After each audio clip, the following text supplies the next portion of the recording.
மார்க்கெட்லேயே new just launch ஆயிருக்கு. இந்த ஒரு 2 daysல தான் நமக்கு லான்ச்சே வந்திருக்கு. ஃபேப்ரிக் பாருங்க, ரொம்ப அழகா ஒரு ஜரி லைன், ஒரு த்ரெட் வீவிங் கொடுத்து குட்டி பார்டருங்க, 2 சைடுமே குட்டி பார்டர். அண்ட் அங்கங்க உங்களுக்கு ஒரு பிங்க்ல ஃப்ளாரல்ஸ் அண்ட் லீவ்ஸ் தான் தெரியும் இல்லையா, ஒரு குட்டி ரோஜா, பெரிய ரோஜா, அங்கங்க ஒரு லீவ், எல்லாமே கம்ப்ளீட் த்ரெட் வீவிங்ல ப்ராசஸ் பண்ணிருக்காங்க. கம்ப்ளீட் வந்து உங்களுக்கு ஒரு சூப்பர் ஃபினிஷிங் இருக்கிற மாதிரியான மதுரம் ரோஜா சில்க் இன்னைக்கு தான் லான்ச் ஆயிருக்கு. ஃபர்ஸ்ட் கலர் பாருங்க, பிஸ்தா கிரீன், அழகான பல்லு. அண்ட் பிளவுஸ் இஸ் பிளெயினுங்க. நீங்க என்ன பண்ணணும்னா பிளெயின் பிஸ்தா கிரீன்ல தான் பிளவுஸ். இந்த ரோஸ் ஃபிளாஸ் இருக்குல்ல, அப்படியே த்ரெட் ஒர்க்ல ஒர்க் பண்ணி போடுங்க, ரொம்ப நீட் அண்ட் எலகெண்டா இருக்கும். இதுல இருக்கிற ஒவ்வொரு கலருமே பாஸ்டல் ஐஸ்கிரீம் டோன்ஸ் கலர்ஸ் பார்க்கலாம். Next is rich and elegant desert கலருங்க, அழகான sand pallu and blouse also in sand. Next is a bright tone of green, pallu and blouse.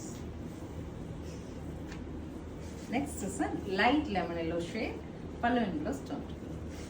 Next is a silver color, pallu and blouse toned. So this is the final color. Saree எவ்வளோ அழகா இருக்கு பாரு, rich and royal சொல்லுவாங்க இல்லையா, அந்த மாதிரி ஒரு saree. So சாரியோட பல்லு and toned blouse. Blouseல ஒரு small zari lines வருது. ஸோ சாரி வந்து உங்களுக்கு 1870 பட்ஜெட்டில் வந்துருக்கு. ஸ்க்ரீன் பாட்டமில் இருக்க ஆன்லைன் நம்பருக்கு வாட்ஸ்அப் மெசேஜ் பண்ணி கொடுக்கலாம். தேங்க்யூ.